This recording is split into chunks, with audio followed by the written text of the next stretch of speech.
তো যুব ভারতী রং আবারও সবুজ মেরুন মোহামেডানকে 4 গোলের মালা পরালো এবং এই স্কোর লাইনটা আরও বাড়তে পারত, বাট সেটা হচ্ছে একদম মানে আমরা খুশি, মোহনবাগান সমর্থকেরা খুশি। আর যা ব্র্যান্ড অফ ফুটবল মোহনবাগান খেলেছে, মোহনবাগান সমর্থকেরা 4 গোল 5 গোল আর এইসব ভাবে না, জয়টাই ভাবছে। হ্যাঁ, একটা লোভ আমাদের চলে আসে যখন 4 গোল 3 গোল শুরুর দিকেই পেয়ে যায় যে আর এদের তো এবার সুযোগটা আর ছাড়বো না। কিন্তু না, ওভারঅল টিম ভালো খেলেছে, টিম ব্যালেন্স। কিছু কিছু চিন্তার কারণ আছে, চিন্তার কারণ বলতে আমার দুটো ইয়েলো কার্ড, তার মধ্যে একটা টম অ্যালড্রেট এবং একটা আপুইয়া। ম্যাচটা থেকে তো 3 পয়েন্ট এসছে, বাট কি খোয়ালাম আমরা পরের ম্যাচে পাঞ্জাবের বিরুদ্ধে গুরুত্বপূর্ণ ম্যাচে আপুইয়াকে এবং টম অ্যালড্রেটকে পাবো না। নিশ্চিতভাবে বলতে গেলে মোহনবাগানের প্রত্যেক কটা প্লেয়ারই দুর্দান্ত ফর্মে আছে, প্রত্যেক কটা প্লেয়ারই ইম্পর্টেন্ট, বাট আলড্রেড এবং আপুইয়া এই দুটো প্লেয়ার কিন্তু মোস্ট ইম্পর্টেন্ট মোহনবাগানের হয়ে। তো আমি দেখবো যে এই ম্যাচটা থেকে আমি কি খোয়ালাম সেই এই দুটো প্লেয়ারের পরবর্তী ম্যাচে পাঞ্জাবের ম্যাচে না থাকা। এবং পাঞ্জাব কিন্তু যথেষ্ট ভালো ফুটবল খেলছে, আজকেই তারা ব্যাঙ্গালোরকে 3-2 হারিয়েছে। সে তুলনায় আমার কাছে এইটা একটা বড় একটা চাপের ব্যাপার হবে। বাট ওভারঅল মোহনবাগানের এক একটা প্লেয়ারেরই কোয়ালিটি আছে সেই পজিশনে খেলা। যদি আজকেও দেখেন অ্যালবার্টো রড্রিগেজের জায়গায় দিব্যেন্দু বিশ্বাসকে ট্রাই করা হয়েছে এবং দিব্যেন্দু বিশ্বাস অনবদ্য ফুটবল খেলেছে, প্রত্যেকটা ডুয়েল ওয়েন করেছে, প্রত্যেকটা ইন্টারসেপ্ট ওন করেছে এবং যেটা বলার বিষয়, দিব্যেন্দু বিশ্বাস কিন্তু আগামী সময়ে মলিনাকে ভরসা যোগাবে যে যখন আমার টিম বিপদে থাকবে আপনি কিন্তু অলরেডি 3টে অ্যাটাকার করতে পারেন, বিদেশি অ্যাটাকার।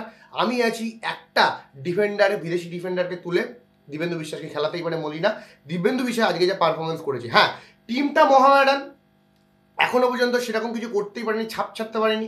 শুরুর দিকে দুটো ম্যাচ খেলে তারা অনেক রকম ঘোষণা করেছিল, বাট যত সময় যাচ্ছে দেখা যাচ্ছে মোহামেডানের যে প্লেয়ার, সেই প্লেয়ারগুলো কিন্তু আদৌ আইএসএল এর খেলার সেই ক্যালিবার আছে কিনা সেটা কিন্তু নিয়ে একটা প্রশ্ন আছে। আপনারা যদি দেখেন কাসিমভ, মোহামেডানের একটা অন্যতম ইম্পর্টেন্ট প্লেয়ার, বাট সে কী করলো, একটা চাইল্ডিশ অ্যাক্ট।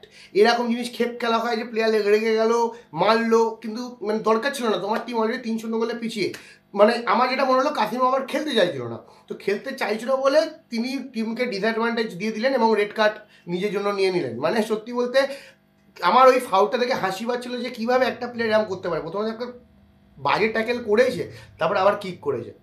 তো মানে এই প্লেয়ারগুলো যদি মোহামেডানে খেলে তাহলে স্বাভাবিক ব্যাপার। প্রথম সিজনে মোহামেডান আইএসএল খেলছে, অনেক কিছু এক্সপেকটেশন ছিল, মোহামেডান ফ্যানেরাও জানতো যে আমরা হয়তো বেশি কিছু করতে পারবো না। বাট পাঞ্জাবের টিমকে দেখুন, তারা কিন্তু দ্বিতীয় সিজনে কিন্তু যথেষ্ট ভালো ফুটবল খেলছে। আশা করবো মোহামেডান পরের সিজনে ঘুরে দাঁড়াবে নিজেদের সমস্যা কাটিয়ে। আচ্ছা যাই হোক, তো এইবারে যে মেন ব্যাপারটা আমি বলবো সেটা অবশ্যই মোহনবাগানের কিছু ইম্পর্টেন্ট প্লেয়ার, তার মধ্যে অবশ্যই অন্যতম নাম জেসান কামিন্স। জেসান কামিন্স যে ফুটবলটা খেলছে সত্যি বলতে, গ্রেগ স্টুয়ার্ট এবং ডিমি পেট্রোডাসের চোট পাওয়ার পরে মলিনা কামিন্সকে 10 নম্বর রোলটায় পুট করেছিল এবং আমরা কামিন্সকে একটা নতুন রোলে দেখলাম এবং কি বিস্ট প্লেয়ার কামিন্স। একা ড্রিবল করছে, দুটো অ্যাসিস্ট করেছে। সব থেকে যেটা মেন ব্যাপার যে সেট পিসগুলো নিজে নিচ্ছে এবং প্রত্যেকটা সেট পিস ভয়ঙ্কর হচ্ছে এবং তারই দুটো অ্যাসিস্টের ফলে কিন্তু মনবীর গোল করে। তো আলাদা করে কিছু বলার নেই, অনবদ্য ফুটবল খেলছে জেসান কামিন্স। যদি বলি সুভাশিস বোস 6টা গোল করেছে, সুভাশিস বোস ম্যাকলারেন এবং সুভাশিস বোস 6টা গোল করেছে। মানে ক্যাপ্টেন ছিল পারফরমেন্স, গোলের কাছে পৌঁছে যাচ্ছে। সেট পিস যখন নেওয়া হচ্ছে তখন সুভাশিস বোস রেসপন্সিবিলিটি নিচ্ছে যে প্রথম হেড আমিই করবো, প্রথম টাচ আমিও দেবো। এই প্রথম গোলের ক্ষেত্রে সুযোগ সন্ধানী জায়গায় ছিল, গোলও করেছে। এবং সেকেন্ড গোলের ক্ষেত্রে ম্যাকলারেনের অনবদ্য একটা ফ্লিক এখান থেকে পেয়ে যায় এবং সেখান থেকে গোল করে ম্যাকলারেন প্রমাণ করলো কেন তিনি 13 কোটি টাকার প্লেয়ার, কেন তিনি এত এক্সপেন্সিভ প্লেয়ার। ম্যাকলারেন কিন্তু গোল পাচ্ছে না, আমরা সবাই চিন্তিত নই, কারণ প্রত্যেকটা প্লেয়ার গোল পাচ্ছে। ম্যাকলারেন যেটা করছে সেটা কিন্তু অপোনেন্টের ডিফেন্ডারগুলোকে টানছে যাতে মনবীর আর লিস্টন স্পেস পায়, জেসান কামিন্স স্পেস পায়। এইটা অবশ্যই ম্যাকলারেনের একটা ভূমিকা এবং আশা করো ম্যাকলারেন অবশ্যই তার সিজনের প্রথম হ্যাটট্রিক একদিন না একদিন করবেনি এই সিজনে। এবং যেটা আরেকটা প্লেয়ার অবশ্যই নাম নেবো, মনবীর সিং, লিস্টনগুলো তো আছেই। এবং আমার ফেভারিট অবশ্যই এই টিমে আপুইয়া যে ফুটবলটা খেলছে সেটা চোখ ধাঁধানোর মতন, বল নিয়ে হোল্ড করছে। আজকে যে ফরমেশনটা বেসিক্যালি সাজিয়েছিল যে আমরাও টিমটা দেখে কিছুটা মানে বলবো যে একটু চমকে গেছিলাম যে কেন গ্রেগ স্টুয়ার্ট নয়, বাট মলিনা দেখুন মলিনার কোচিং আমার এখনও পছন্দ নয়, কারণ মলিনা অনেক বেশি এক্সপেরিমেন্ট করছে। স্বাভাবিক, তার কাছে টিম এমন আছে, তার টিম এক্সপেরিমেন্ট করারই মতন টিম, প্রত্যেকজনকে উঠিয়ে বসিয়ে খেলাচ্ছে, বাট তার ডিসিশনগুলো কিন্তু আজকে ঠিকঠাক গেছে। গ্রেগ শটের জায়গায় কামিন্স খেলেছে, কামিন্স কিন্তু অনবদ্য পারফরমেন্স করেছে, তো সেক্ষেত্রে বলতেই পারা যায়। এবং পরের দিকে দেখলাম যে টিমের বন্ডিং এত সুন্দর যে ডিমি পেট্রোডসকে গোল করানোর জন্য প্রত্যেক কটা প্লেয়ার মরিয়ে আছে যে ডিমি পেট্রোডস গোল করে।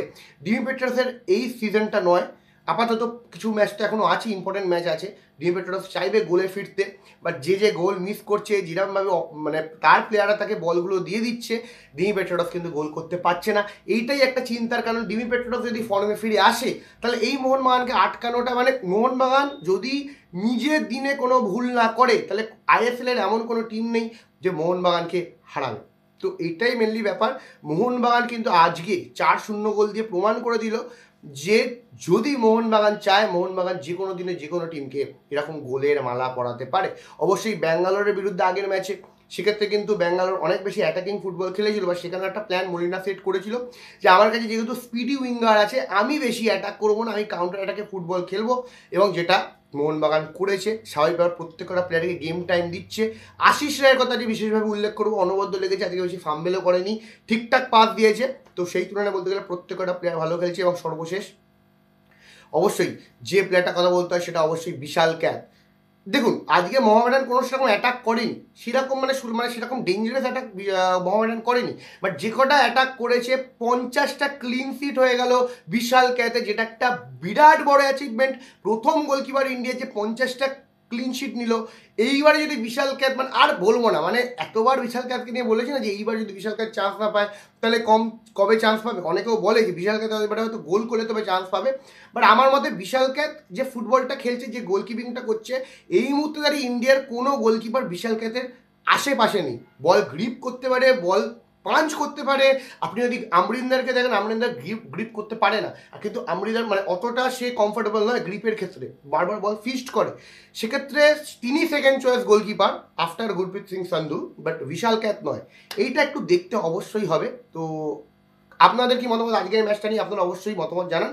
এবং কেমন লাগলো মোহনবাগানের খেলা, আমার তো ভালো লেগেছে। এবং ভিডিওটা কেমন লাগলো অবশ্যই কমেন্ট বক্সে কমেন্ট করে জানাবেন। ভালো লাগলে লাইক শেয়ার সাবস্ক্রাইব করতে ভুলবেন না। জয় মোহনবাগান।